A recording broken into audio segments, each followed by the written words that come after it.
வணக்கம் நண்பர்களே. இன்னைக்கு நான் அரிசி பத்தி சொல்ல போறேன். இப்போ உங்களுக்கு அதில் இருக்க சில மெரிட்ஸ் அண்ட் டிமெரிட்ஸ் சொல்ல போறேன். அதாவது என்னன்னா நிறைய பேர் கேட்குறாங்க, சார் எனக்கு வந்து கருப்பு கவுனி ஓகே, மாப்பிள சம்பா ஓகே, காட்டினம் ஓகே, நான் சமைக்க முடியல, என்னால் பண்ண முடியல. அதனால ஒரு தோசை மாவு ரெடிமேட் தோசை மாவா இருக்கு, இல்லைன்னா வந்து ரெடிமேட் மாவு அரைச்சி வச்சு ட்ரை தோசை மாவா இருக்கு, இல்லை உப்புமா மிக்ஸா இருக்கு, இல்லை வந்து கஞ்சி மிக்ஸா இருக்கு, அதை வாங்கி சாப்பிடலாமா அப்படின்னு கேட்குறாங்க. என்னை பொறுத்த வரைக்கும் நானும் ட்ரை பண்ணி தரேன், இல்லைன்னு சொல்லுங்க. அது சில ப்ராப்ளம்ஸும் இருக்குங்க.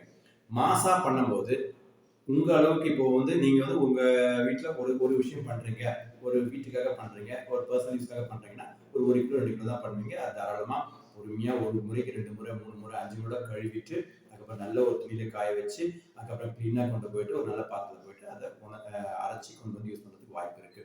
ஒரு இட்லி மாவா இருந்தாலோ, நான் இட்லி மாவுனா ட்ரை மாவும் சொல்றேன், வெட் மாவும் சொல்றேன். ஆனா இதே கொஞ்சம் யோசிச்சு பாருங்க, மாசா பண்றவங்க, நிறைய அதிகபட்சம் பண்றவங்க இந்த வாய்ப்பு இருக்கா? அவங்களால சரியா ஒரு முறைக்கு 4-5 முறை நல்லா கழுவ முடியுமா? முதல் கேள்வி. 2வது கேள்வி, அவங்க யூஸ் பண்ற தண்ணி ஆரோக்கியமான தண்ணியா? 3வது கேள்வி, அங்க வந்து ஒரு ஸ்டாஃப் இருக்காங்க, இல்ல வேற யாராவது இருக்காங்க, அவங்க வந்து அது வந்து ஆரோக்கியம். இப்போ வந்து நான் வந்து என்ன சொல்ல வரேன்னா, ஒரு அரிசி வாங்கினாலும் அதை நீ கழுவி யூஸ் பண்ணலாம், எல்லாம் பண்ணலாம். ஆனா இதை வாங்கி நீ கழுவலாம் அப்படின்னு நான் கவரை பிடிச்சி யூஸ் பண்ணலாம் சொல்றேன். அவங்களுக்கு வந்து ஏதாவது ஒரு வியாதியோ இல்லை வேற ஏதாவது, ஏன்னா இன்னைக்கு நிறைய விஷயங்கள் இருக்கு. ஒரு அது சொல்ல வியாதிகள் சொல்ல விருப்பம் இல்லை. அது மாதிரி வியாதிகள் இருக்கும்போது அது வந்து கம்யூனிகபிலிட்டி சொல்லுவாங்க. அதாவது பரவக்கூடிய வியாதிகள் இருக்கும்போது அதால பண்றதோ, இல்லை ஒரு பாத்ரூம் யூஸ் பண்ணிட்டு இருப்பாங்க, கை கழுவி யூஸ் பண்ணுவாங்க. நம்ம இதெல்லாம் நம்ம பார்த்துட்டு இருக்க முடியாதுங்க. அது எப்படி பராமரிக்கிறாங்க, எங்க வைக்கிறாங்க, கண்டெய்னர் வைக்கிறாங்களா, செய்யறாங்களா, பண்றாங்களா தெரியாது. அதே மாதிரி இன்னொரு விஷயமும் பெருசா அரைச்சு வைக்கிறாங்க.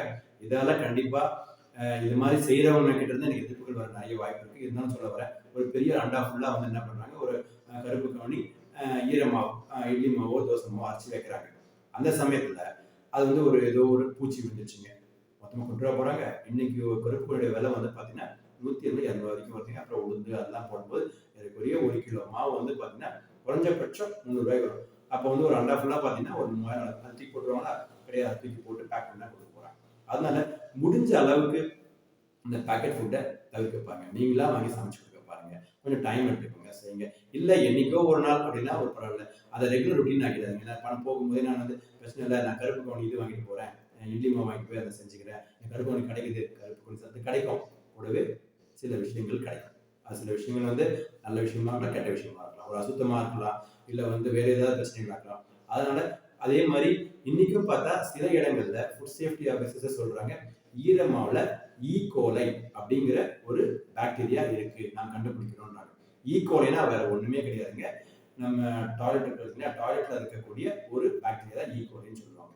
அது என்னன்னா, நம்ம வந்து நீங்களோ இல்ல வந்து வீட்டுல இருக்கிற பெரியவங்களோ ஒரு சமைக்கும் போது என்ன பண்ணலாம், ஆட்டோமேட்டிக்கா நம்ம டாய்லெட் யூஸ் பண்றது பிறகு நல்லா சோப் போட்டு ஹேண்ட் வாஷ் பண்ணிட்டு அப்புறம் ட்ரை பண்ணிட்டு நீங்க சமைக்க ஆரம்பிக்கலாம். ஆனா இத நீங்க ஒரு பாக்கெட் மாவு வாங்கக்கூடிய ஸ்டாஃப் எதிர்பார்க்க முடியுமா? அவர் போறாரு, பாத்ரூம் போறாரு, இல்லை ஏதாவது ஒரு யூஸ் பண்ணிட்டு வந்து நான் சோப் போட்டு நல்லா கை கட்டு அது பண்ணுவாரு, பண்ணதுக்கு வாய்ப்பு இல்லை. பண்ணுவாங்க கண்டிப்பா, இல்லைன்னு சொல்ல, பண்ணக்கூடிய வாய்ப்புகள் கம்மி, பண்ணாமையே போகலாம். அது வந்து நான் ஓனரை வந்து நம்ம எப்பயும் பார்த்துட்டே இருக்க முடியாது. அது மாதிரி சமயத்துல அவங்க கிட்ட இருந்து ஒரு கம்யூனிகபிலிட்டிஸை நம்ம வந்து நம்ம பதில் கடத்த வேண்டாம். நல்லது கொடுக்குறோம்னு சொல்லி கடைசியில் கெட்டதை கொடுத்து ஒரு வேலைக்கு பண்ண வேண்டாம். அதனால தயவு செஞ்சு அரிசியா வாங்கி நீங்களே வீட்டில் ப்ரிப்பேர் பண்ணி உங்க குழந்தைங்க கொடுக்குறது பாருங்க. நல்லதை தரும், நல்லதாவே தரும். ஸோ நம் உணவு நம் பெருமை. இது வந்து நான் அரிசி பத்தி பேசுறேன், அவேர்னஸ் தான் பேசுறேன். நன்றி.